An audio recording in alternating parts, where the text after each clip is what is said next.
बोलिए गजानंद गणपति भगवान की जय।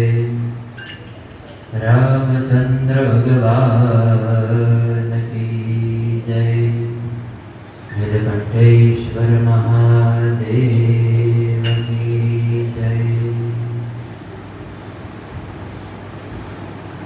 गजाननं भूतं गणाधिसेवितः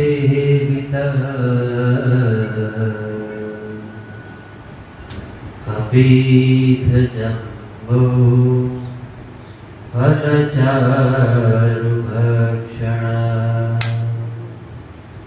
उमासुतं शोक विनाशकारकः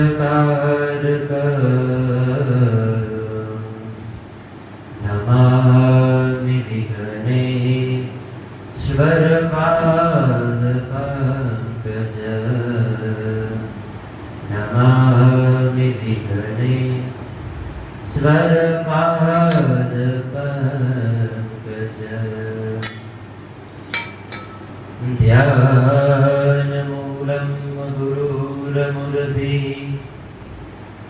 पूजामूलं गुरुपदम् मंत्रमूलं गुरुर्वाक्यम् मोक्षमूलं गुरुकृपा। शङ्करं शङ्कराचार्यम् केशवं बादरायणं सूत्रभाष्यकृतो वन्दे भगवन्तो पुनः पुनः। वन्दे देवैमापति सुरगुरु वन्दे जगत्कारणं वन्दे पन्नगभूषणं मृगधरं वन्दे पशूनां पतिं वन्दे सूर्यशशाङ्कनिनयनं वन्दे मुकुन्दप्रियम् वन्दे भक्तजनां श्रयोच्चवरदं वन्दे शिवं शङ्करं मनोजवं मारुततुल्यवेगं जितेन्द्रियं बुद्धिमतां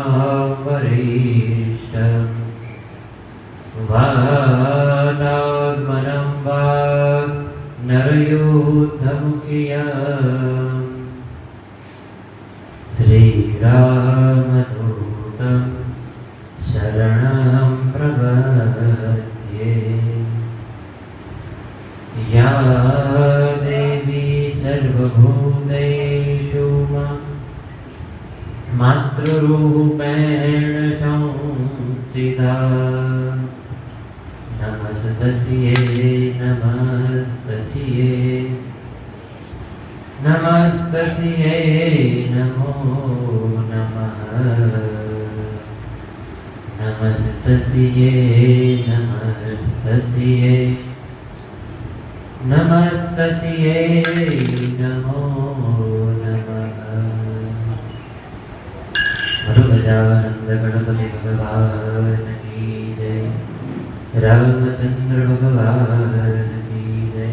कृष्ण कन्हैया लाल की जय। हनुमान जी महाराज की जय। सत्य शक्ति मात की जय। गामडोला देव की जय। नीलकंठेश्वर महादेव की जय। द्वादश ज्योतिर्लिंग भगवान महाकालेश्वर भगवान की जय। ओम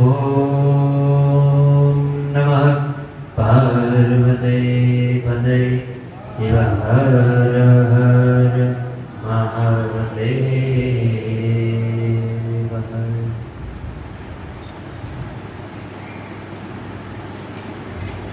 આપ સર્વનું કથાના આજના ચિત્રમાં સ્વાગત છે.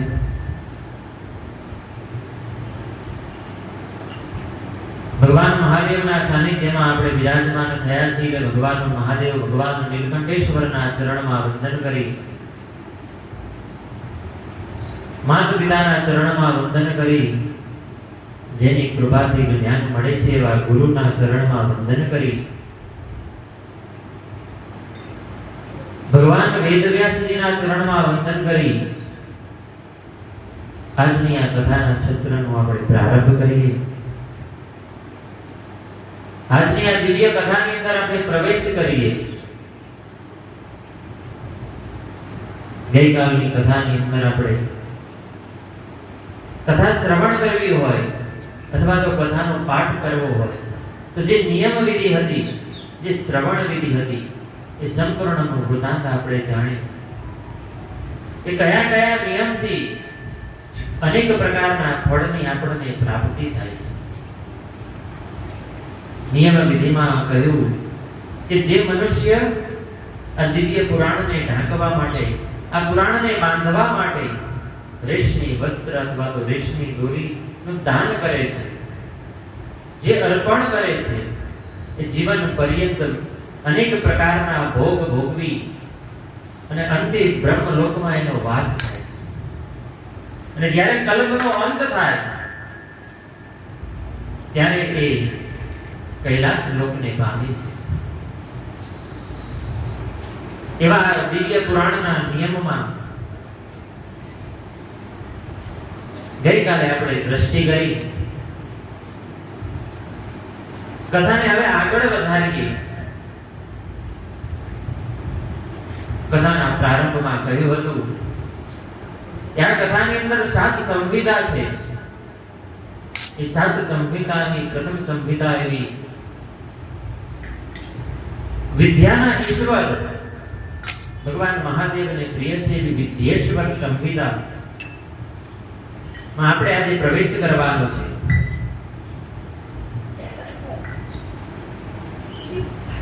વિદ્યેશ્વર સંહિતાના પ્રથમ અધ્યાયની અંદર એના પ્રારંભમાં ભગવાન મહાદેવનું લિંગનું પૂજન શા માટે થાય છે, ભગવાન મહાદેવની પ્રતિમા સ્વરૂપ નહીં પણ લિંગ સ્વરૂપ શા માટે પૂજન થાય છે એનો સંપૂર્ણ વૃત્તાંત છે. સનકાદિક ઋષિગણોએ સુત પુરાણીને પ્રશ્ન કર્યો છે અને હિમાલયની અંદર તપ કરતા સનત કુમારો બ્રહ્માજીના પુત્ર જેની પાસે અનેક પ્રકારનું જ્ઞાન છે, જ્ઞાનનો ભંડાર છે, એવા સનત કુમારો ત્યાં તપ કરી રહ્યા છે. ત્યાં નંદિકેશ્વર મહારાજ ભગવાન શિવનું વાહન નંદિકેશ્વર વાહન ત્યાં આવે છે અને સનત કુમારો નંદિકેશ્વર ભગવાનને પ્રશ્ન કરે છે અને સનકાદિક ઋષિગણો એ સુત પુરાણીને પ્રશ્ન કરે છે.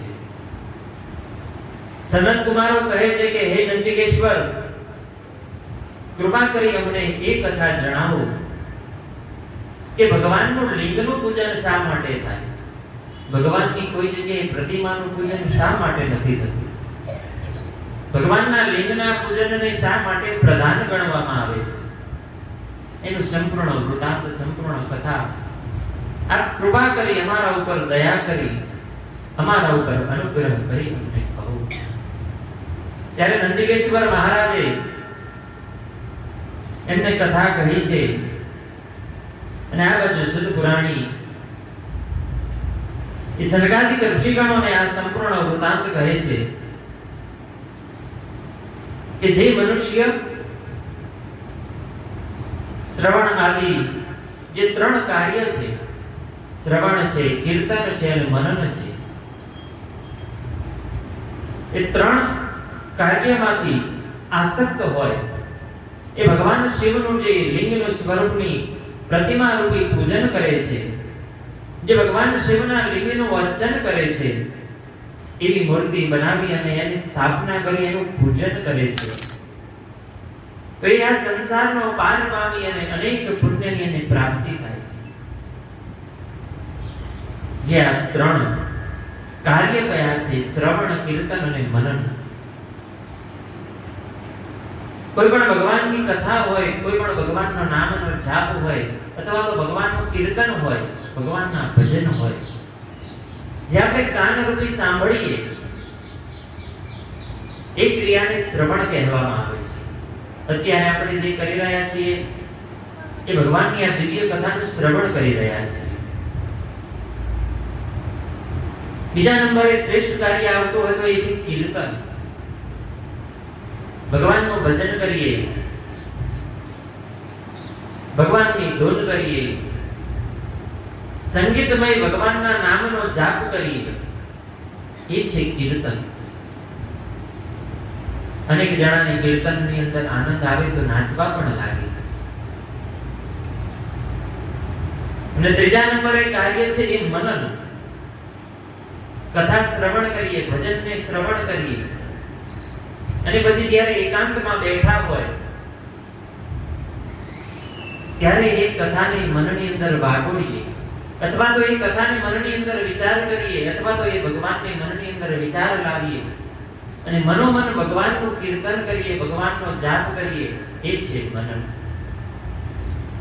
સતપુરાણીએ કહ્યું છે કે જે મનુષ્ય આ ત્રણેય કાર્ય નથી કરી શકતા, શ્રવણ નથી કરી શકતા, ભગવાનનું કીર્તન નથી કરી શકતા, ભગવાનનું મનની અંદર, ચિત્તની અંદર મનન નથી કરી શકતા, એ મનુષ્ય ભગવાનનું આ લિંગરૂપી સ્વરૂપનું પૂજન કરશે તો આ સંસારનો જ્યારે અંત આવશે ત્યાં સુધી એ સુખ ભોગવશે અને અંતે એનો કૈલાસપુરીમાં વાસ થશે.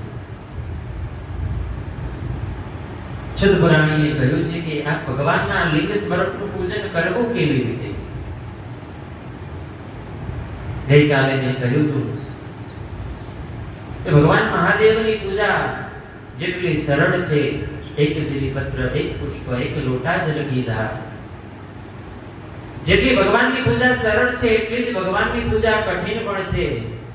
આપણને આવડે એટલા ઉપચારથી ભગવાનની પૂજા કરીએ, મનની અંદર ભાવ હોય તો ભગવાનના ઉપચારનું પૂજનનો સ્વીકાર કરે છે. પણ ભગવાનની પૂજા પંચોપચાર, ષોડશોપચાર, રાજોપચાર, અનેક ઉપચારથી ભગવાનની પૂજા થઈ શકે છે. સતપુરાણીએ કહ્યું છે કે ભગવાનના લિંગની પૂજા દરેક પ્રકારના ઉપચારથી કરવી. જેમ રાજા મહારાજાઓ પૂજા કરતા એ સમાન ભગવાનની રાજોપચાર પૂજા કરવી.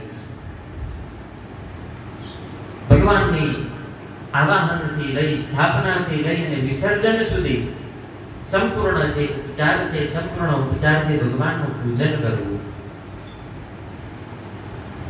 સતપુરાણીએ કહ્યું છે કે દરેક દેવોની, દરેક દેવીઓની એ સાકાર મૂર્તિની પ્રતિમા સ્વરૂપ ભગવાન અને માતાજીનું પૂજન થાય છે. દરેક દેવોની મૂર્તિ સ્વરૂપ પૂજન થાય છે, પણ ભગવાન મહાદેવનું એ લિંગ સ્વરૂપ પૂજન થાય છે. એ લિંગ જ પ્રતિમા સ્વરૂપ છે, એ સ્વયં શિવ સમાન છે અને ભગવાન શિવનું લિંગ સ્વરૂપ પૂજન થાય છે. આવો પ્રશ્ન જ્યારે સનકાદિક ઋષિગણોએ સૂતપુરાણીને કર્યો ત્યારે સૂતપુરાણીએ જવાબ આપતા કહ્યું છે કે ભગવાન શિવ છે એ બ્રહ્મ સ્વરૂપ છે, અને જ્યારે બ્રહ્મ સ્વરૂપ હોય એ સર્વ કળાથી રહિત હોય છે, સર્વ ગુણોથી પર હોય છે, સર્વ ગુણોથી રહિત હોય છે. માટે ભગવાન મહાદેવ એ નિરંજન નિરાકાર છે, નિર્ગુણ નિરાકાર છે અને સગુણ સાકાર પણ છે. ભગવાન મહાદેવનું સ્વરૂપ નિર્ગુણ નિરાકાર સ્વરૂપ લિંગ સ્વરૂપ છે અને સગુણ સાકાર સ્વરૂપ પ્રતિમા મૂર્તિ સ્વરૂપ છે. એવું સતપુરાણીએ કહ્યું છે. સતપુરાણીએ કહ્યું કે જે વ્યક્તિ નિર્ગુણ હોય, જે તત્વ નિર્ગુણ હોય, એનો કોઈ આકાર નથી, અને જે સગુણ છે એ સાકાર પ્રતિમા સ્વરૂપ છે. ને ભગવાન મહાદેવ તો સગુણ પણ છે અને નિર્ગુણ પણ છે. માટે ભગવાન મહાદેવની લિંગ સ્વરૂપ પણ પૂજા થાય છે અને મૂર્તિ સ્વરૂપ પણ પૂજા થાય છે. સદપુરાણીએ કહ્યું કે આપે જે મને પ્રશ્ન કર્યો છે એના અંતર્ગત એક કથા તમને સંભળાવું, આપ કૃપા કરી સાંભળજો. જનકાદિક ઋષિગણો અને આ બાજુ નંદિકેશ્વર મહારાજે પણ સનત કુમારને આ કથા કહી છે. સર્વ આ કથાનું શ્રવણ કરવા માટે એક ચિત્ત થઈ અને બેઠા છે. સદપુરાણીએ કહ્યું, એક સમયે જગતની ઉત્પત્તિ કરનાર એવા બ્રહ્માજીને પોતાના મનની અંદર એક સમયે એમને વિચાર થયો કે સાગરની અંદર જે જળ શયનની અંદર ભગવાન વિષ્ણુ શેષ શૈયા પર સૂતા છે, એમની પાસે આવી અને ભગવાન બ્રહ્મા ભગવાન વિષ્ણુને કટુ વચન સાથે બોલ્યા છે કે હે પુત્ર, તારો રક્ષક આવ્યો છે, તારા ગુરુ સમાન હું છું. મને જોવા છતાં મારો આદર કરવા ને બદલે તું આમ સૂઈ રહ્યો છે, મારો સત્કાર કરવાને બદલે મને આસન આપવાને બદલે તું આમ પડી રહ્યો છે. આવા કટુ વચન ભગવાન વિષ્ણુને કહ્યા છે. ભગવાન વિષ્ણુને ખૂબ ક્રોધ આવ્યો.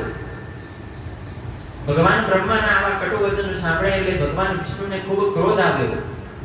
અંદરથી ક્રોધાયમાન છે પણ બહારથી એમનું મન શાંત છે. ફરીથી બ્રહ્માજીએ ભગવાન વિષ્ણુને કટુ વચન કહેવા લાગ્યા કે તારામાં તો મૂર્ખતા ભરી છે, મારા ચરણ સ્પર્શ કરી મારો આદર કરવાને બદલે તું હજી સૂઈ રહ્યો છે. ત્યારે ભગવાન વિષ્ણુએ કહ્યું કે આપ સ્વયં મારા નાભી કમળમાંથી ઉત્પન્ન થયા છો, તો એ દ્રષ્ટિએ તો આપ મારા પુત્ર સમાન થયા અને આપ મને પુત્ર કહો છો. આ સમગ્ર સંસાર મારામાં વ્યાપ્ત છે, મારા અંદર સમાયેલો છે, અને એ સંસારને તમે ચોર રૂપી તમે પોતાનો કહેવા માંગો છો. ભગવાન વિષ્ણુએ આવી રીતે જવાબ આપ્યો એટલે બ્રહ્માજીને ખૂબ ક્રોધ ચડ્યો છે. બ્રહ્માજી ક્રોધમાં ભગવાન વિષ્ણુનું અનાદર કરવા લાગ્યા છે. ભગવાન વિષ્ણુને કહેવા લાગ્યા કે આ પૃથ્વીનું સર્જન મેં કર્યું, કણ કણનું સર્જન કરનારો હું છું, તમારું પણ સર્જન મેં કર્યું છે. મનની અંદર અભિમાન ભરાયું છે. બ્રહ્માજીના આવા કટુ વચનો સાંભળે એટલે સ્વયં ભગવાન વિષ્ણુ કહેવા લાગ્યા કે તમારો જન્મ મારા નાભીમાંથી થયો છે. એ નાભીમાંથી જે કમળની ઉત્પત્તિ થઈ, એ કમળનો અંત ગોતવા પણ તમને હજારો વર્ષ લાગ્યા હતા, અને અંતે થાકી અને તમે કમળમાં વાસ કર્યો, અને આપ કહો છો કે કણ કણની ઉત્પત્તિ તમે કરી છે. આપ કયા અજ્ઞાનતામાં જીવી રહ્યા છો? ભગવાન વિષ્ણુના આવા વચનો સાંભળ્યા બંને પરસ્પર ક્રોધે ભરાયા છે. બ્રહ્માજી કે આ પૃથ્વીનું સર્જન મેં કર્યું.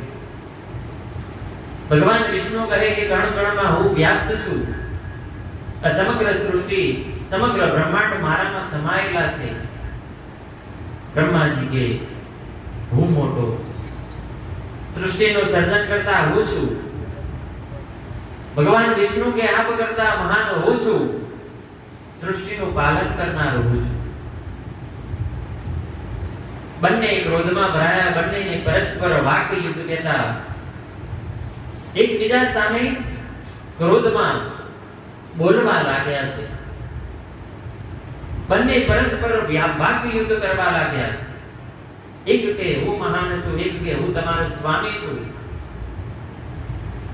બંને પરસ્પર આ પ્રશ્નને લઈ અને વાક યુદ્ધ રૂપી યુદ્ધ કરવા લાગ્યા છે.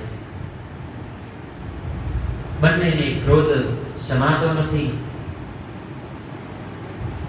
વાક યુદ્ધ એટલી ઉષ્ણતાએ પહોંચ્યું છે કે બંને દેવો બ્રહ્માજી અને ભગવાન વિષ્ણુએ પોતપોતાના હથિયાર ઉપાડ્યા છે, પોતપોતાના શસ્ત્ર ધારણ કર્યા છે અને વાક યુદ્ધ છે એ શસ્ત્ર યુદ્ધમાં ફેરવાયું છે. પછી તો બંને દેવોને ક્રોધ એટલો સમાતો નથી.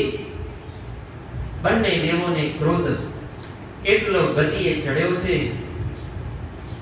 બંને એકબીજાને મારવા માટે તૈયાર થયા છે. ભગવાન વિષ્ણુના મનમાં છે કે આજે બ્રહ્માજીનો અંત કરી દઉં, આ બાજુ બ્રહ્માજીના મનમાં છે કે ભગવાન વિષ્ણુનો અંત કરી દઉં. બંને પરસ્પર એકબીજાનો અંત કરવા, એકબીજાને મારવા માટે તૈયાર થયા છે, તત્પર થયા છે. બંનેનું પરસ્પર યુદ્ધ થવા લાગ્યું.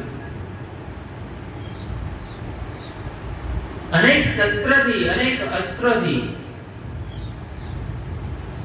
બંને પરસ્પર યુદ્ધ કરવા લાગ્યા. અને બંને દેવોને લડતા જોઈ, બંને દેવોને યુદ્ધ કરતા જોઈ, બંનેની જે સેના હતી, બંનેના જે પાર્ષદ હતા, જે દૂતો હતા, એ પણ પરસ્પર યુદ્ધ કરવા લાગ્યા છે. આ બાજુ બ્રહ્માજીની સેના, આ બાજુ ભગવાન વિષ્ણુની સેના એ સામ સામે યુદ્ધ કરવા લાગી છે. બ્રહ્મા અને વિષ્ણુનું યુદ્ધ એટલું ભીષણ થયું, આકાશની અંદર ગર્જનાઓ થવા લાગી, પૃથ્વી છે કંપવા લાગી. સ્વર્ગની અંદર દેવોને થયું કે કોઈ ભીષણ મહાયુદ્ધ ચાલી રહ્યું છે. એટલે જે જગ્યાએ ભગવાન વિષ્ણુ અને ભગવાન બ્રહ્માજી યુદ્ધ કરી રહ્યા હતા, એ સ્થળે આકાશ માર્ગે આવ્યા છે. આકાશમાંથી પુષ્પ વર્ષા કરી છે. સર્વ દેવો ભગવાન વિષ્ણુ અને બ્રહ્માનું યુદ્ધ નિહાળવા છે. યુદ્ધની ભીષણતા ધીમે ધીમે ઉગ્રતા વધવા લાગી. અનેક મહાઅસ્ત્ર દ્વારા બ્રહ્માજી અને ભગવાન વિષ્ણુ પરસ્પર એકબીજા ઉપર પ્રહાર કરવા લાગ્યા છે. બંને પરસ્પર એકબીજા ઉપર પ્રહાર કરવા લાગ્યા. અંતે એક સમય એવો આવ્યો, પોતાના અસ્ત્ર ફૂટવા લાગ્યા છે. પોતાની પાસે જે જે શસ્ત્ર હતા એક પછી એક ફૂટવા લાગ્યા છે, પણ એકમાંથી એકે દેવનો અંત થતો નથી. એક પણ દેવ હાર સ્વીકારી અને યુદ્ધને વિરામ આપવા તરફ જતા નથી. અંતે યુદ્ધને વિરામ આપવા માટે ભગવાન વિષ્ણુએ ભગવાન શિવનું એવું અમોઘ અસ્ત્ર પાશુપતાસ્ત્ર ધારણ કરીને બ્રહ્માજી પર છોડ્યું છે. અને આ બાજુ બ્રહ્માજીએ પાશુપતાસ્ત્રના સામે રક્ષણ મેળવવા માટે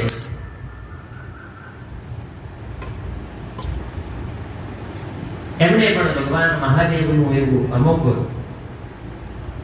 અને દિવ્ય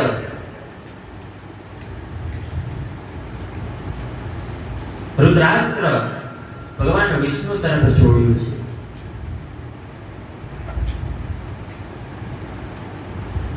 ભગવાન બ્રહ્માએ ભગવાન મહાદેવનું એવું દિવ્ય માહેશ્વર અસ્ત્રનું ભગવાન વિષ્ણુ તરફ ઘા કર્યો છે. બંને ભગવાન મહાદેવના અસ્ત્ર આકાશમાંથી અગ્નિ વરસવા લાગી છે. પૃથ્વી છે કંપનના કારણે ફાટવા લાગી છે. પરસ્પર બંને અસ્ત્ર ટકરાયા છે. આ સૃષ્ટિનો અકાળે પ્રલય સર્જન થવા જઈ રહ્યો છે. આકાશમાં જે દેવો સ્થિત છે, જે દરેક દેવો ભગવાન બ્રહ્મા અને ભગવાન વિષ્ણુનું યુદ્ધ નિહાળી રહ્યા હતા, એમને મનોમન હવે ભય લાગવા લાગ્યો છે. કારણ કે યુદ્ધની ઉગ્રતા, યુદ્ધની ભીષણતા એટલી હદે વધી છે. એક બાજુથી પાશુપતાસ્ત્ર અને એક બાજુથી માહેશ્વર અસ્ત્ર બંને સામ સામે ટકરાયા છે. આકાશમાંથી અગ્નિની વર્ષા થવા લાગી છે. અકાળે અનેક મનુષ્ય ભગવાન મહાદેવ, ભગવાન વિષ્ણુ અને ભગવાન બ્રહ્માના અનેક ગણો, અનેક પાર્ષદો આ અગ્નિ વર્ષાના કારણે મૃત્યુ પામ્યા છે. કહ્યું ને કે પૃથ્વી કંપવા લાગી ને કંપનના કારણે પૃથ્વીની એ ફાટવા લાગી. આ પૃથ્વીનો સર્વનાશ થવા લાગ્યો. દરેક દેવો મનોમન ભયયુક્ત થયા છે. દરેક દેવોના મનમાં વિચાર થયો કે આ યુદ્ધને ગમે તેમ કરી રોકવું પડશે, નહીં તો આ સૃષ્ટિનો, આ બ્રહ્માંડનો સર્વનાશ થઈ જશે. અકાળે આ સૃષ્ટિ ઉપર પ્રલય આવશે. આવો મનની અંદર વિચાર કર્યો. દરેક દેવગણ ભગવાન મહાદેવના ધામ એવા કૈલાસ ધામની અંદર ગયા છે.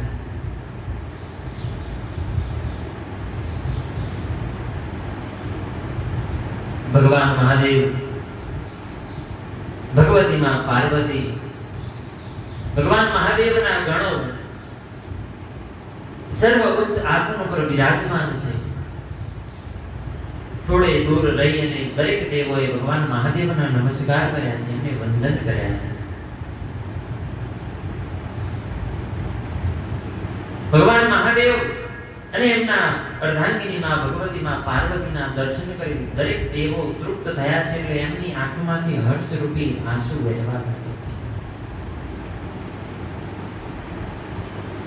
ભગવાન મહાદેવના દિવ્ય સ્વરૂપનું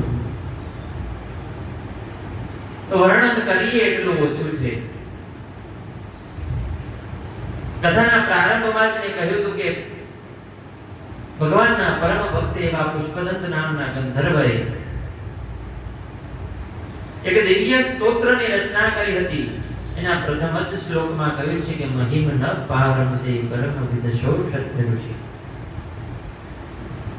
ભગવાન મહાદેવના મહિમાનો અંત નથી, ભગવાન મહાદેવના મહિમાનો પાર નથી.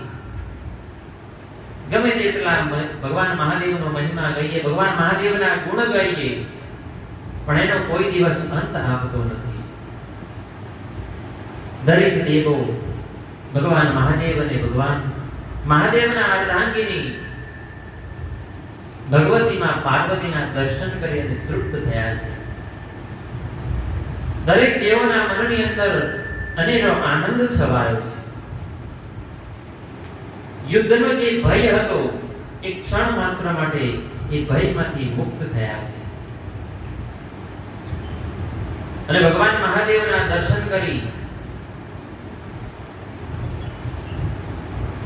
મનોમન કૃતાર્થ થયા છે.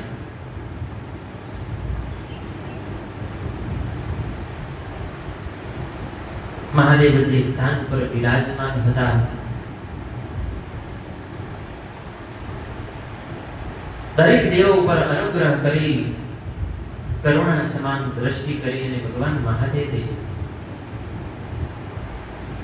દરેક દેવોને પોતાની પાસે બોલાવ્યા છે. દરેકને આશીર્વાદ આપ્યા છે.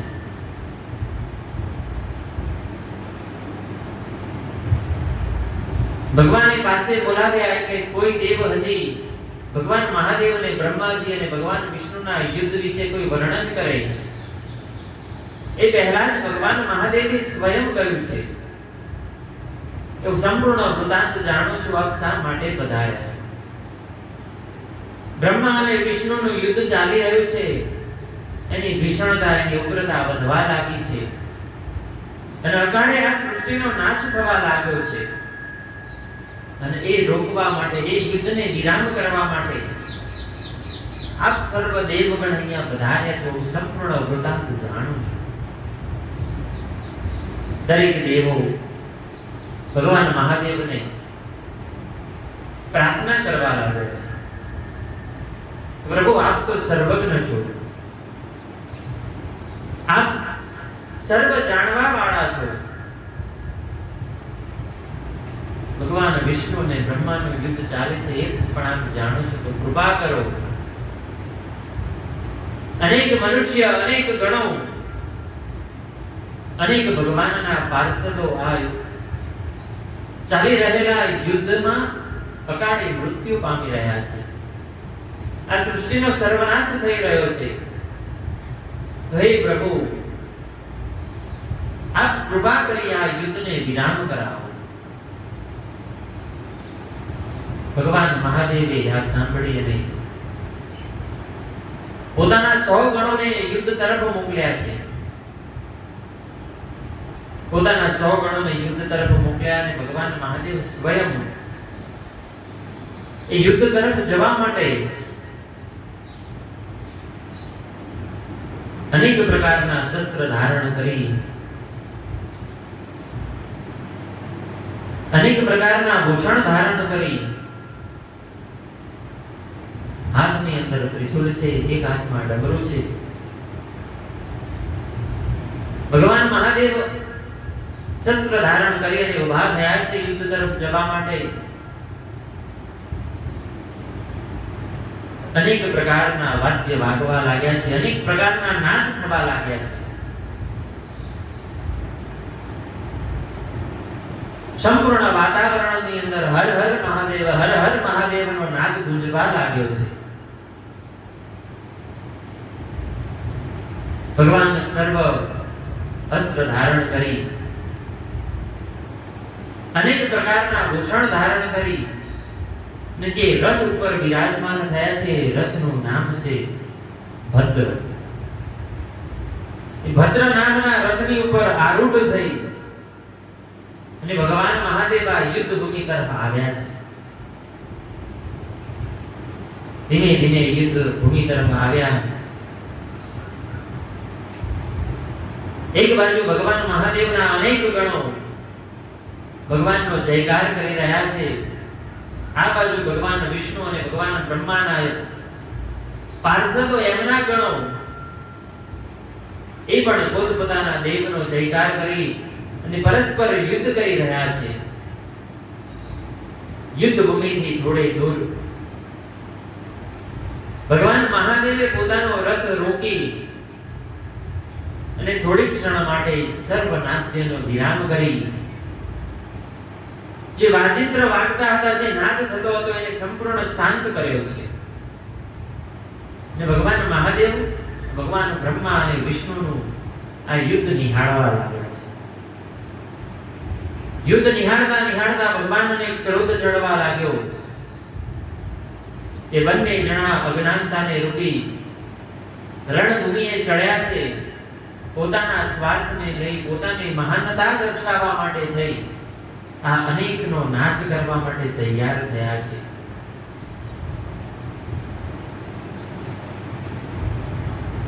આ દ્રશ્ય જોયું એટલે ભગવાન મહાદેવે,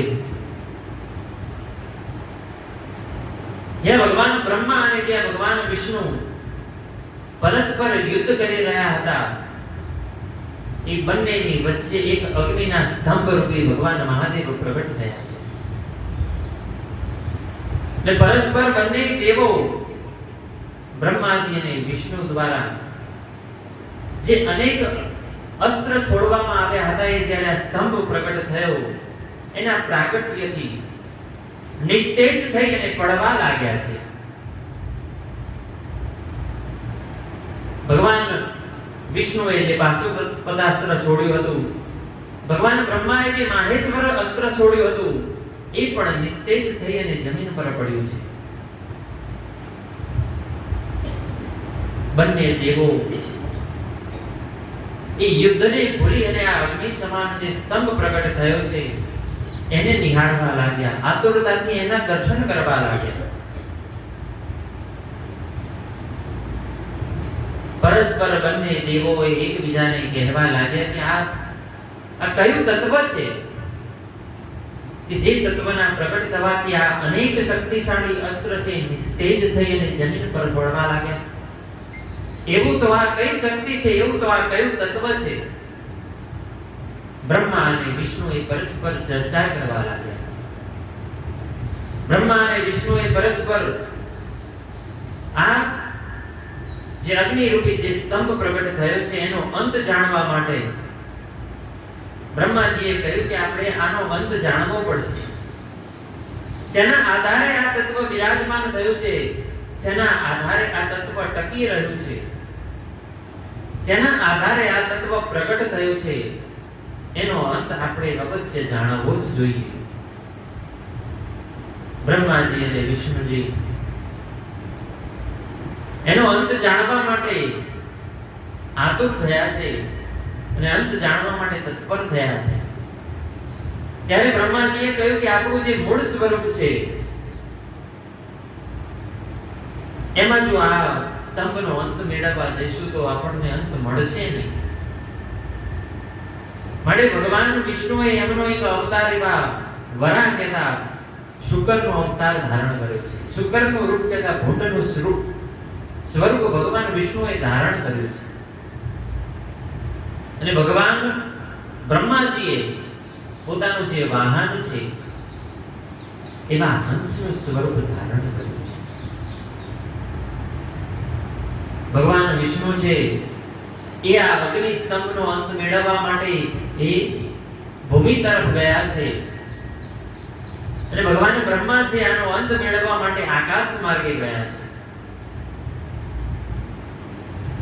ભગવાન વિષ્ણુ પાતાળ સુધી ગયા, પાતાળને પણ વિધિ અને નીચે સુધી ગયા, પણ આ જે અગ્નિ સ્તંભ હતો, આ જે દિવ્યમાન સ્તંભ હતો એનો અંત એમને મળ્યો. ને ભગવાન બ્રહ્મા પણ પોતાના 7 આકાશ વિંધી અને ઉપરની તરફ જયા જ કરતા હતા, પણ એમને પણ આનો અંત મળ્યો નહીં. ભગવાન વિષ્ણુ તો થાકી અને પોતાની હાર સ્વીકાર કરી અને પૃથ્વી પર પાછા આવ્યા છે.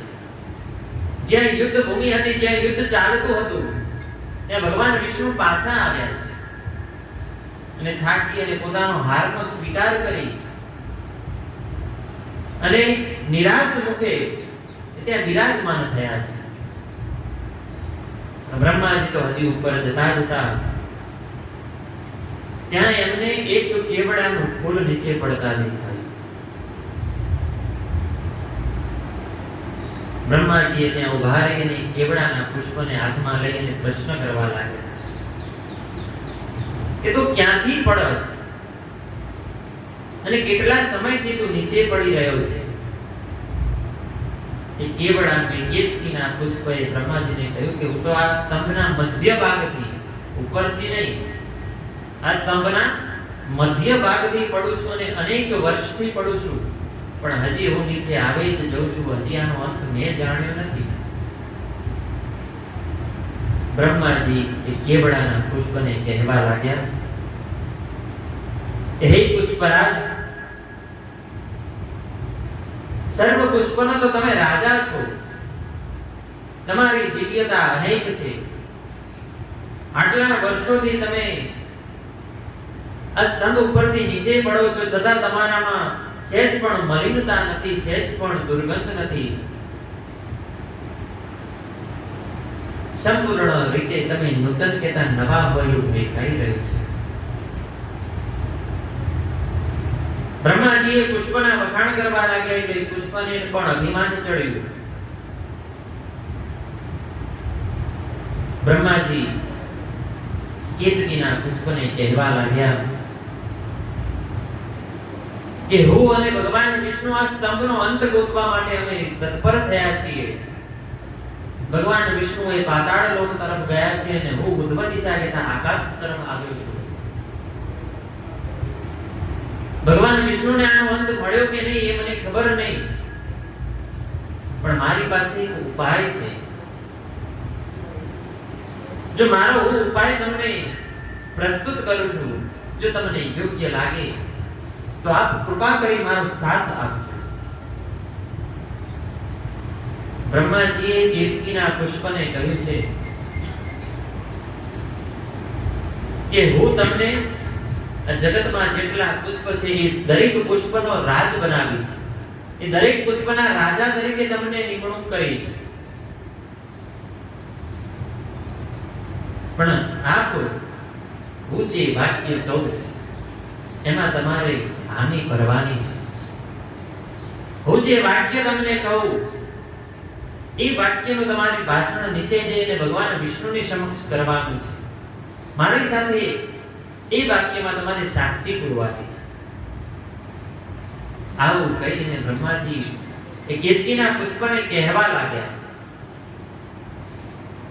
કે જ્યારે નીચે જઈએ ભગવાન વિષ્ણુ સામે હું તને પ્રસ્તુત કરું, ભગવાન વિષ્ણુની સામે હું તને પ્રગટ કરું, ત્યારે હું ભગવાન વિષ્ણુને કહીશ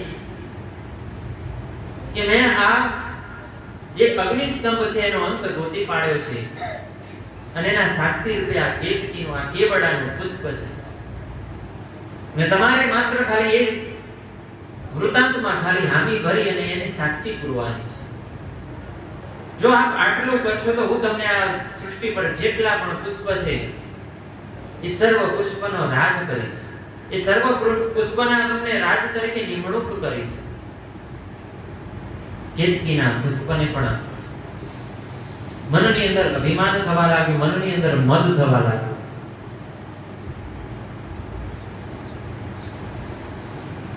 બ્રહ્માજી હંસ સ્વરૂપે કેતકીના પુષ્પને લઈ નીચે આવ્યા છે.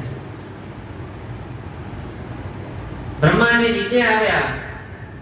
નીચે આવીને દ્રષ્ટિ કરી તો ભગવાન વિષ્ણુ હતાશ થઈ, નિરાશ થઈ ને પોતાના આસન ઉપર બેઠા હતા.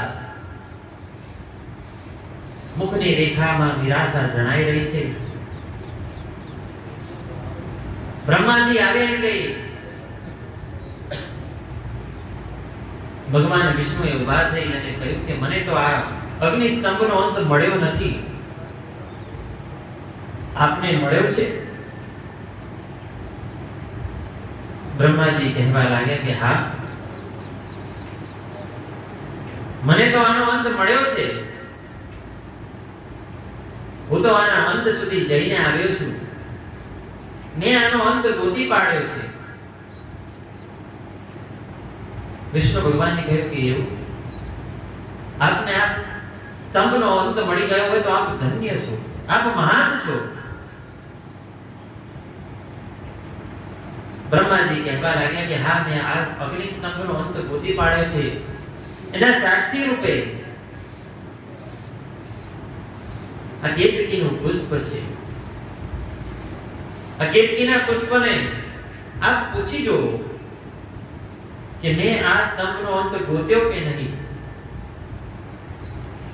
આવું કહી બ્રહ્માજીએ કેતકીનું પુષ્પ આગળ ધર્યું. કેવડાનું પુષ્પ આગળ ધર્યું ને કેવડાના પુષ્પએ પણ અસત્ય ભાષણ કરવા લાગ્યું કે આ દેવ તો ખૂબ મહાન છે. આજ સુધી આ અગ્નિસ્તંભનો અંત હું પણ નતો ગોતી શક્યો. અનેક વર્ષોથી આ સ્તંભના મધ્યમાંથી હું નીચે પડતો હતો, પણ આનો અંત આજ સુધી હું નથી ગોતી શક્યો. પણ આ મહાપુરુષે, આ દેવે આ અગ્નિસ્તંભનો અંત ગોત્યો છે. કેતકીના પુષ્પએ આવું અસત્ય ભાષણ કર્યું. ભગવાન વિષ્ણુએ પણ એ અસત્ય ભાષણને સ્વીકાર કરી. કારણ કે ભગવાન વિષ્ણુ તો શું ઘટના બની એ જાણતા ન હતા. કે બ્રહ્માના અને કેતકીના આ અસત્ય ભાષણને સત્ય સમજી અને ભગવાન વિષ્ણુ તો ભગવાન બ્રહ્માને નમસ્કાર કરવા લાગ્યા છે, એમને વંદન કરવા લાગ્યા છે, એમને આસન ઉપર બેસાડી એમને ષોડશોપચાર પૂજન કરવા લાગ્યા છે. અને મદથી અભિમાનથી ભરાયેલા બ્રહ્માજી આ દ્રશ્ય જોઈ મનની અંદર રાજી થઈ રહ્યા છે. અંતમાં એમને મનની અંદર થવા લાગ્યું કે મેં એ વાતને, એ વૃત્તાંતને સાબિત કરી દીધું કે હું ભગવાન વિષ્ણુ કરતા મહાન છું. એવો મનની અંદર એમને અભિમાન થવા લાગ્યું અને અભિમાન એમના શિરે ચડવા લાગ્યું. એટલે ફરીથી એમને ભગવાન વિષ્ણુને કટુ વચન કહેવા લાગ્યા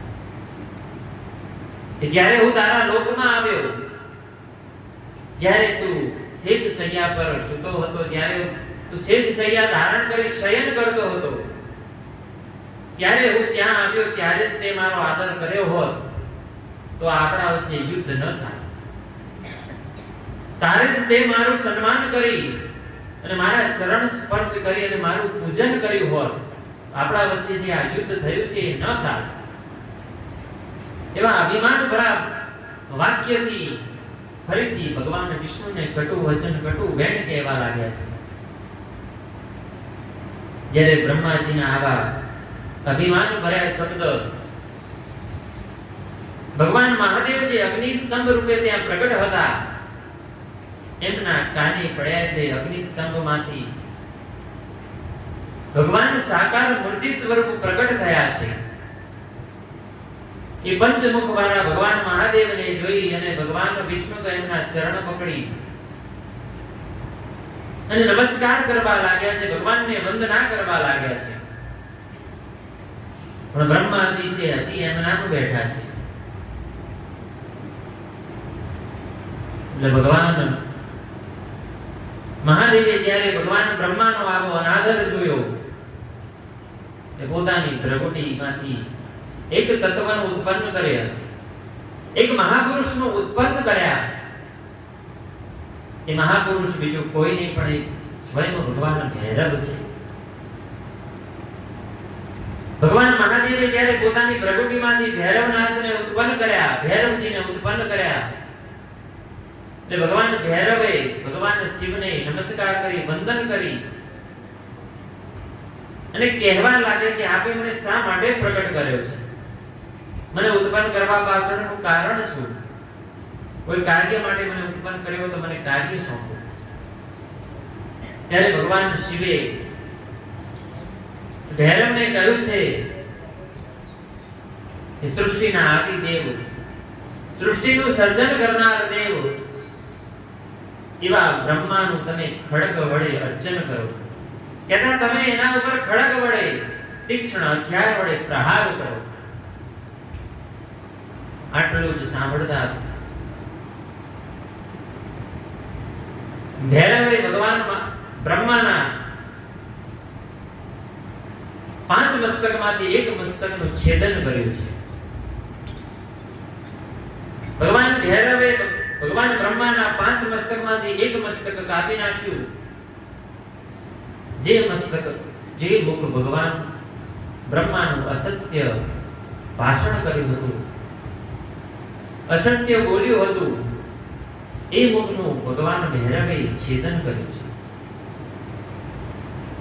અને ભગવાન શિવના ક્રોધરૂપી ભ્રગુટીમાંથી ભગવાન ભૈરવ ઉત્પન્ન થયા છે. એટલે એમનો ક્રોધ હજી શાંત નથી થયો. એમના મનમાં હજી ક્રોધ છે અને એ હજી પણ ભગવાન બ્રહ્માના બધેલા 4 મુખનું છેદન કરવા જઈ રહ્યા હતા. ફરીથી ભગવાન વિષ્ણુએ ભગવાન શિવના ચરણ પકડીને આજીજી કરવા લાગ્યા છે. ભગવાન વિષ્ણુની મહાનતા તો જુઓ.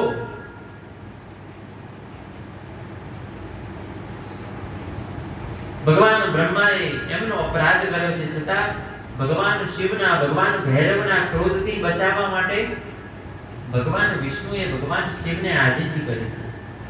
એમને પ્રાર્થના કરી છે કે આપની જ કૃપાથી બ્રહ્માજીને 5 મુખ મળ્યા હતા, પણ એ અભિમાની મુખનું તમે છેદન કર્યું છે. હવે આપ કૃપા કરી એમના જે 4 મુખ વધ્યા છે એ રહેવા દો. ભગવાન વિષ્ણુની આદિ અર્ચના સાંભળી, આદિ આરાધના સાંભળી ભગવાન શિવે એમના ગણ સ્વરૂપી જે ભૈરવનાથ ઉત્પન્ન થયા હતા એમને પાછા વાળ્યા છે. ભૈરવને પાછા પાછા વળ્યા. ભગવાન બ્રહ્મા અને ભગવાન વિષ્ણુ ભગવાન મહાદેવનું અર્ચન કરવા લાગ્યા છે. ભગવાન મહાદેવની સ્તુતિ કરવા લાગ્યા છે. ભગવાને ભૈરવનાથનો તો ક્રોધ શાંત કર્યો, પણ હજી ભગવાન સ્વયં ક્રોધમાં છે. ભગવાન મહાદેવે ભગવાન વિષ્ણુને વરદાન રૂપી પોતાના સમાન, પોતાના સમકક્ષ તેજ અર્પણ કર્યું છે, પોતાના સમાન દિવ્યતા અર્પણ કરી છે, પોતાના સમાન સન્માન અર્પણ કર્યું છે. કારણ કે ભગવાન વિષ્ણુ છે સત્ય બોલ્યા હતા.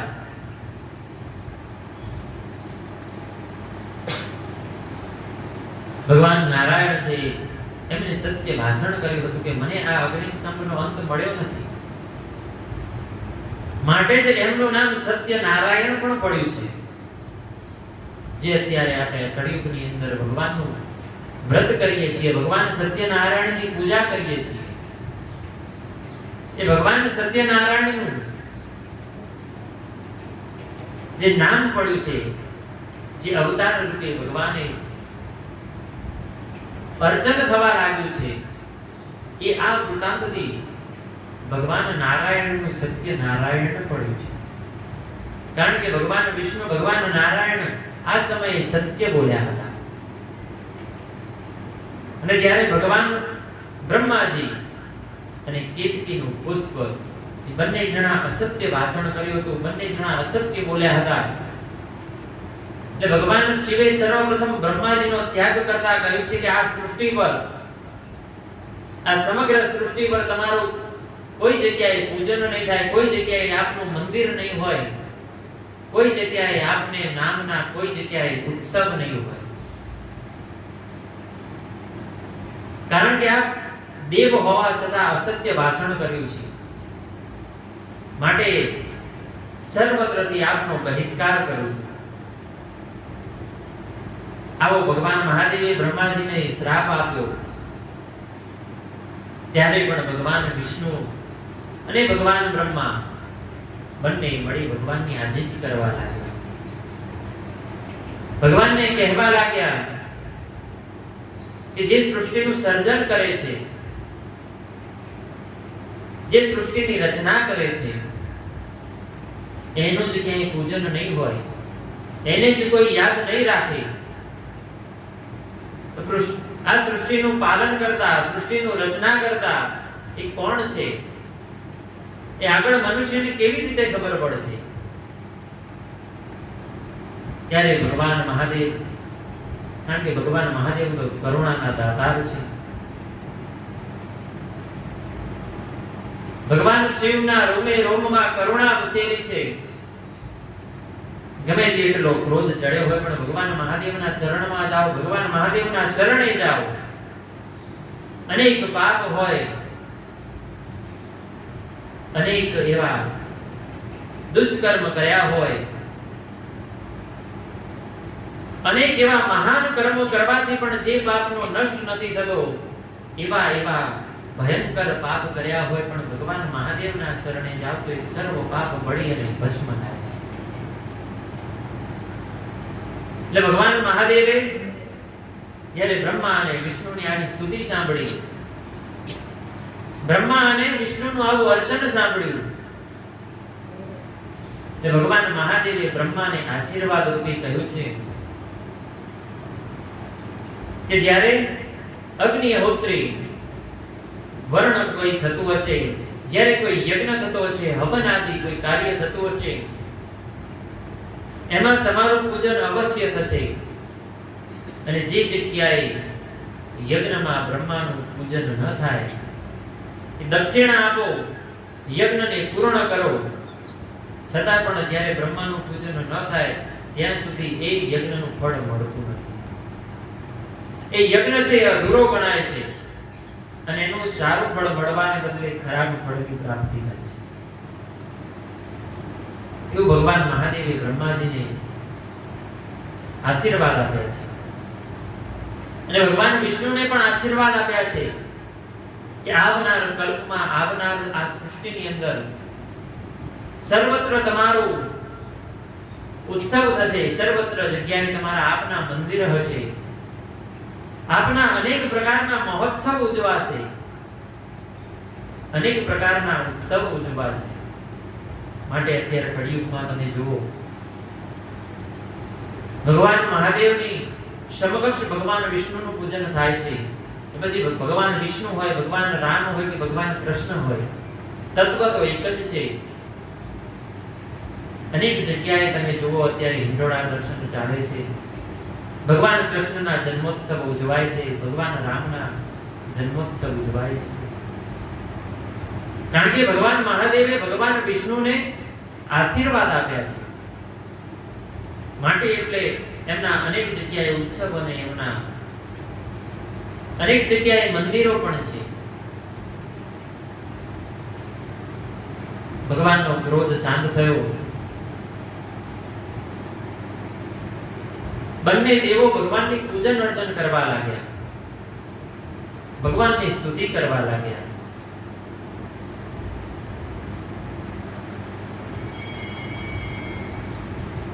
અસંપૂર્ણ વૃતાંત.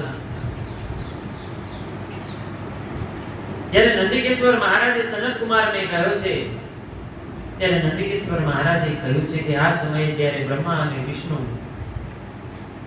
શિવને પ્રણામ કરી ભગવાન શિવના દક્ષિણ અને વામ કહેતા જમણે અને ડાબી બાજુએ ઉભા રહ્યા છે, મૌન ધારણ કરીને ભગવાનના દર્શન કરી રહ્યા છે.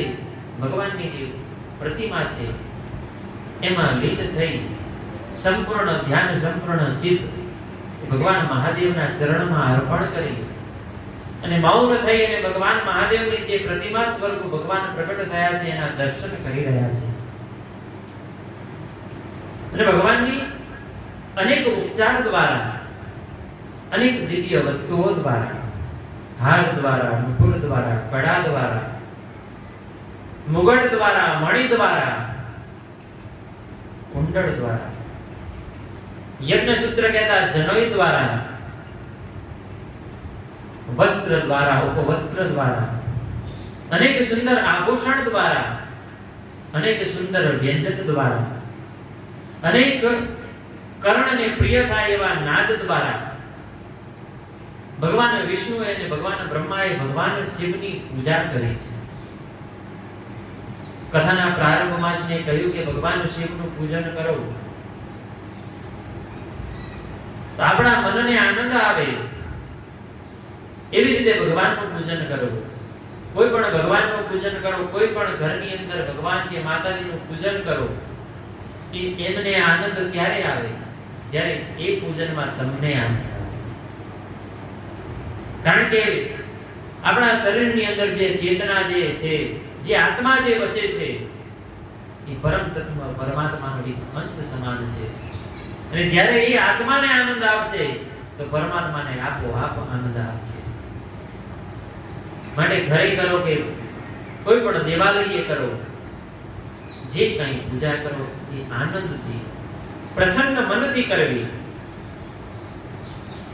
આવી રીતે પ્રસન્ન મનથી, પ્રસન્ન ચિત્તથી બ્રહ્મા અને વિષ્ણુએ ભગવાનની પૂજા કરી છે.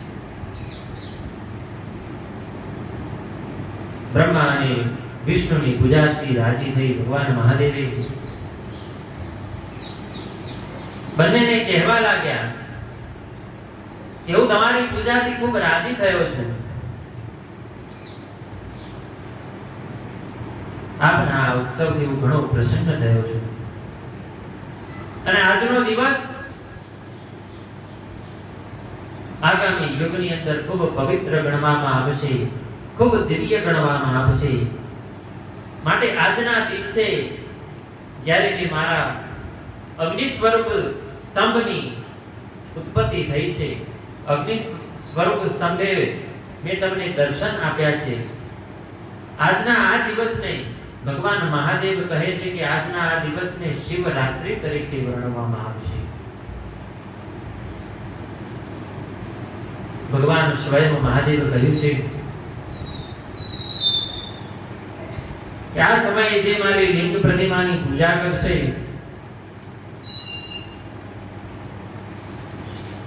જે મનુષ્ય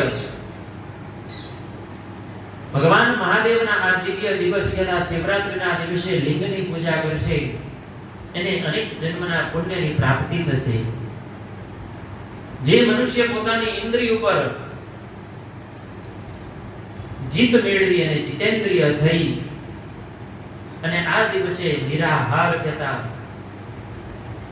એ દિવસે આહારનો ત્યાગ કરી દિવસે અથવા તો રાત્રિના સમયે પોતાની યથાશક્તિ ન્યાય શક્તિ અનુસાર મનની અંદર જે વિકારો છે કામ ક્રોધ લોભ મોહ વદ મત્સર અને ઈર્ષા એ સંપૂર્ણ પ્રપંચ રહિત થઈ અને મારું પૂજન કરશે. જે ભગવાન મહાદેવનું શિવરાત્રિના દિવસે રાત્રિના સમય અથવા તો દિવસના સમયે જે ભગવાન મહાદેવના લિંગ સ્વરૂપનું પૂજન કરશે એને ભગવાન મહાદેવનું 1 વર્ષ પૂજન કરવાથી જે ફળ મળે છે, સંપૂર્ણ 1 વર્ષ ભગવાન મહાદેવનું પૂજન અર્ચન કરવાથી જે કઈ ફળની પ્રાપ્તિ થાય છે એ ફળ માત્ર ભગવાન મહાદેવને પ્રિય એવા શિવરાત્રિના દિવસે ભગવાનનું 1 દિવસ પૂજન કરવાથી થાય છે. માટે એ શિવરાત્રિને શિવરાત્રિ નહીં પણ મહાશિવરાત્રિ કહેવામાં આવે. ભગવાને કહ્યું છે કે જે આ દિવસે ભગવાનનું પૂજન કરે એને 1 વર્ષ સંપૂર્ણ ભગવાનનું પૂજન કર્યાનું તો ફળ મળશે જ, પણ એનાથી પણ અનંત ગણું એને પુણ્યની પણ પ્રાપ્તિ થશે. જેમ ચંદ્રમાના દર્શન કરી સાગર જેમ વૃદ્ધિ પામે છે, નદીઓ જેમ વૃદ્ધિ પામે છે, મનુષ્ય વૃદ્ધિ પામે છે, એવી રીતે આજનો દિવસ એ મારા વૃદ્ધિનો ગણવામાં આવે છે. જે દિવસે દરેક મનુષ્ય મારી પૂજા કરશે, મારો પાઠ કરશે અથવા તો કોઈ ઉત્સવ કરશે, પ્રતિષ્ઠાદી આદિ ઉત્સવ આ દિવસે કરશે તો એને અનંત ગણું પુણ્યની પ્રાપ્તિ થશે. પૂર્વજે દિવસે હું સ્તંભ રૂપે પ્રગટ થયો, અવતરિત થયો, એ દિવસ માર્ગશીર્ષ કહેતા માગસર મહિનાની આદ્રા નક્ષત્ર જાણવું. જે દિવસે માર્ગશીર્ષ નક્ષત્ર, માર્ગશીર્ષ માસ અને આદ્રા નક્ષત્ર આવતું હોય એ દિવસે ભગવાનની આ દિવ્ય શિવરાત્રીનું પૂજન થાય છે. એ દિવસે જ ભગવાન મહાદેવની આ મહાન તિથિ એવી શિવરાત્રીનું દિવસનો ઉત્સવ મનાવવામાં આવે છે. ભગવાન મહાદેવે તો એટલે સુધી કહ્યું છે કે જે આ સમયે આ દિવસે પાર્વતી સહિત મારું પૂજન કરશે, મારું દર્શન કરશે અથવા તો મારી પ્રતિમાના પરિક્રમા કરશે અથવા તો દૂરથી દર્શન કરશે, એ મારે મન કાર્તિકેય સમાન પ્રિય છે. ભગવાન મહાદેવ કહે છે કે જે ભગવાનના શિવરાત્રિના દિવસે ભગવાન મહાદેવ અને પાર્વતીના દર્શન કરે છે એમને ભગવાન પુત્ર સમાન પ્રેમ આપે છે. ભગવાન કાર્તિકેય જે ભગવાન મહાદેવના પુત્ર છે, ભગવાન કાર્તિકેય ભગવાન મહાદેવને જેટલા વહાલા છે એ મનુષ્યને એટલો વહાલો લાગવા લાગ્યો છે. ભગવાને શિવરાત્રીનો ખૂબ મહિમા કહ્યો છે. ભગવાને તો કહ્યું છે કે આ દિવસના દિવસે દર્શનથી તો અનેક ગણું ફળ મળે જ છે, દર્શન માત્રથી ફળ મળે છે. તો એ દિવસે જે મનુષ્ય ભગવાનની પૂજન કરે, એ દિવસે ભગવાનનું અર્ચન કરે અને એને જે ફળની પ્રાપ્તિ થાય છે એ ફળ એ વાણીથી વર્ણન થઈ શકે એમ નથી, એટલું એને દિવ્ય ફળની પ્રાપ્તિ થાય છે. જે મનુષ્ય શિવરાત્રિના દિવસે ભગવાનનું પૂજન કરે છે એને અવર્ણનીય ફળની ભગવાન મહાદેવની કૃપાની પ્રાપ્તિ થાય. ભગવાને શિવરાત્રિના મહિમામાં આગળ કહ્યું છે કે જે સ્તંભ રૂપે હું પ્રગટ થયો, જે આદિ અનાદિ છે, જે જગતમાં દર્શન અથવા તો પૂજા કરવા માટે જે આ સ્તંભ છે એ અત્યંત નાનો થઈ ગયો છે, ને જે લિંગ મૂર્તિ સ્વરૂપે પૂજા છે, જે મનુષ્ય મારા આ રૂપના દર્શન કરશે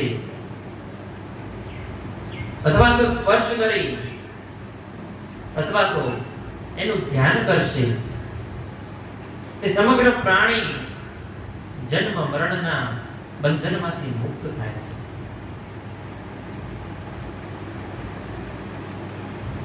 ભગવાન મહાદેવે કહ્યું છે કે જે સ્તંભ અગ્નિના પર્વત સમાન ઉત્પન્ન થયો હતો,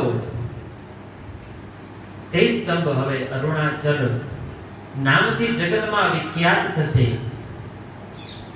અને એ જગ્યાએ કોઈ જપ કરશે, તપ કરશે, ભગવાનનું નામ લેશે, કોઈ યજ્ઞ યજ્ઞાદિ કરશે, હોમ હવન કરશે, એને જે ફળ મળવું જોઈએ એના કરતા કોટી ગણું ફળ મળે છે. કથાના પ્રારંભમાં જ મેં કહ્યું હતું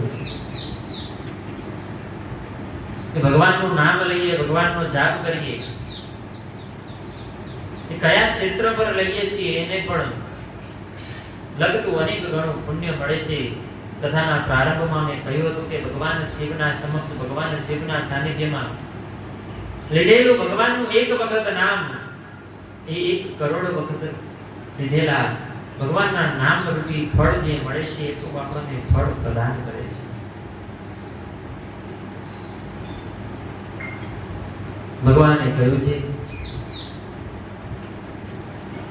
કે મારી પૂજા એ લિંગ રૂપે શા માટે થાય છે? નંદિકેશ્વર મહારાજે સનત કુમારને કહેવા લાગ્યા છે કે જ્યારે ભગવાન આ વૃત્તાંત કહેતા હતા ત્યારે નમ્ર થઈ બ્રહ્મા અને વિષ્ણુ આ વૃત્તાંત સાંભળી રહ્યા હતા. ભગવાન મહાદેવે ભગવાન બ્રહ્મા અને વિષ્ણુ પર અનુગ્રહ કરી એમના યુદ્ધમાં જે સેના મરાઈ હતી, અકાળે જે સેના મૃત્યુ પામી હતી, એમને જીવિત કર્યા છે. એમને જીવનદાન આપી અને એમનું કલ્યાણ કર્યું છે.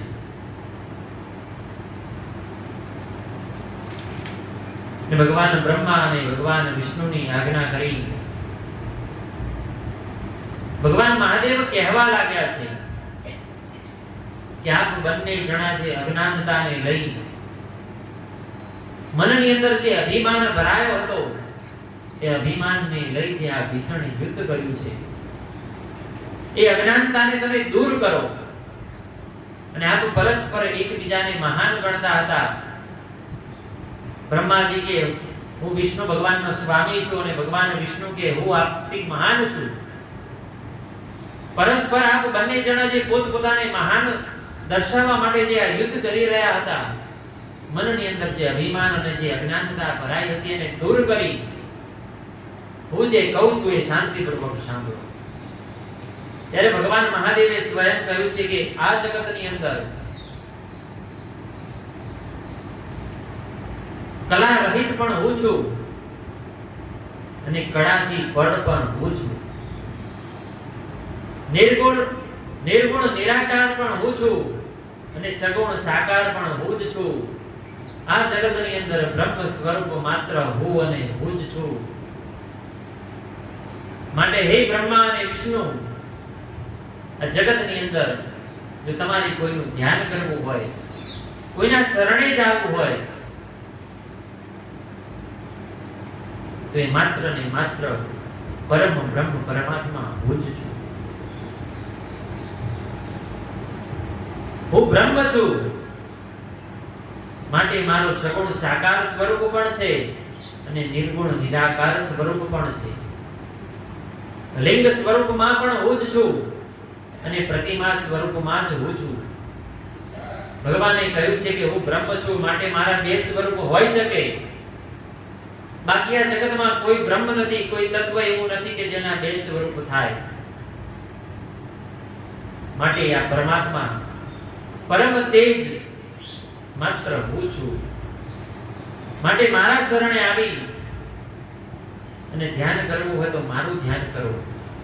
અને મનની અંદર જે મદ ભરાયો છે, મનની અંદર જે અભિમાન ભરાયો છે, એનો ત્યાગ કરી અને આપ બંને મારા શરણે વધારો.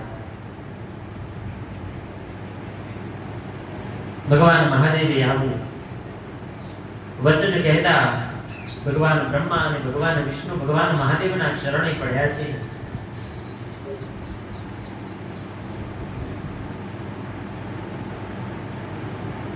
ભગવાન મહાદેવે ભગવાન બ્રહ્મા અને ભગવાન વિષ્ણુને પોતાના સમકક્ષ સમાનતા આપી છે, પોતાના સમકક્ષ વિદ્યતા આપી છે. ત્યારબાદ તો પછી ભગવાન વિષ્ણુ અને ભગવાન બ્રહ્મા મનોમન ભગવાન મહાદેવનો જાપ કરવા લાગ્યા છે. આવી રીતે ભગવાન મહાદેવનું લિંગનું પૂજન શા માટે થયું? દરેક દેવોની પ્રતિમાનું પૂજન થાય છે, દરેક દેવીઓની પ્રતિમાનું પૂજન થાય છે. ભગવાન મહાદેવનું લિંગનું પૂજન શા માટે? ભગવાન મહાદેવનું પણ પ્રતિમા સ્વરૂપ પૂજન થાય છે, પણ લિંગ પૂજન હંમેશા પ્રધાન રહે છે. કારણ કે ભગવાન મહાદેવ કહે છે કે જે વ્યક્તિ મારા લિંગ સ્વરૂપ પ્રતિમાનું પૂજન કરે છે એ મારા સમાન જ નિર્ગુણ નિરાકાર થઈ જાય છે. જે અવગુણ હોય એનો નાશ પામી એને સગુણની પ્રાપ્તિ થાય છે. કારણ કે સગુણ સાકાર પ્રતિમાનું તમે પૂજન કરો તો જે પ્રતિમાનું તમે પૂજન કરો એવા ગુણ તમારામાં પ્રવેશ કરે છે. પણ ભગવાન તો નિર્ગુણ છે, નિરાકાર છે, આદિ છે, અનંત છે. માટે ભગવાન મહાદેવનું લિંગ સ્વરૂપનું જે પૂજન કરે છે એના દરેક અવગુણનો નાશ પામે છે અને એને સગુણની પ્રાપ્તિ થાય છે. માટે દરેક દેવોના સગુણ સાકાર મૂર્તિ સ્વરૂપ પૂજન થાય અને ભગવાન મહાદેવનું લિંગ સ્વરૂપ પૂજન થાય છે. કથાના આ છત્રને અહીંયા વિરામ આપતા બે ઘડી ભગવાનના નામનો આશ્રય લઈ, બે ઘડી ભગવાનના નામના શરણે જઈ આ જીવને શિવ તરફ વાળીએ. બે ઘડી ભગવાન મહાદેવના નામનું સ્મરણ કરી આ આત્માને પરમાત્મા સાથે જોડવાનો એક નાનો એવો પ્રયાસ કરીએ. ઓમ નમઃ શિવાય, નમઃ શિવાય. ઓમ હર હર બોલે, નમઃ શિવાય.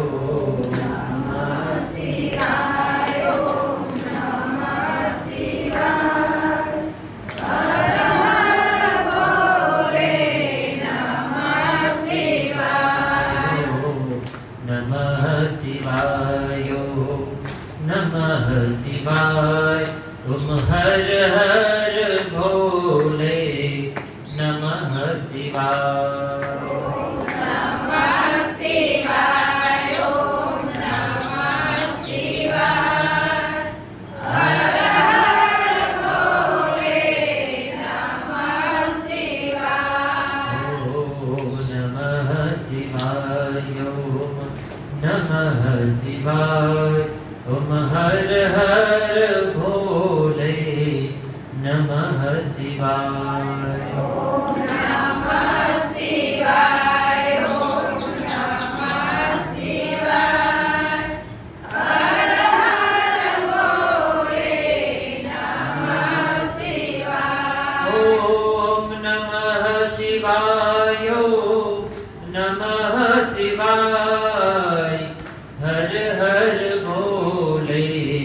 નમઃ શિવાય નમઃ શિવાય નમઃ શિવાય હર હર બોલે નમઃ શિવાય નમઃ શિવાય નમઃ શિવાય ઓમ હર હર બોલે નમઃ શિવાય ઓમ નમઃ શિવાય ઓમ નમઃ શિવાય હર હર બોલે નમઃ શિવાય બોલીએ ગજાનંદ ગણપતિ ભગવાન પવન સુત હનુમાન મહારાજ रामचंद्र भगवान की जय कृष्ण कन्हैया लाल की जय जग्या भोगी जय आज कानंद की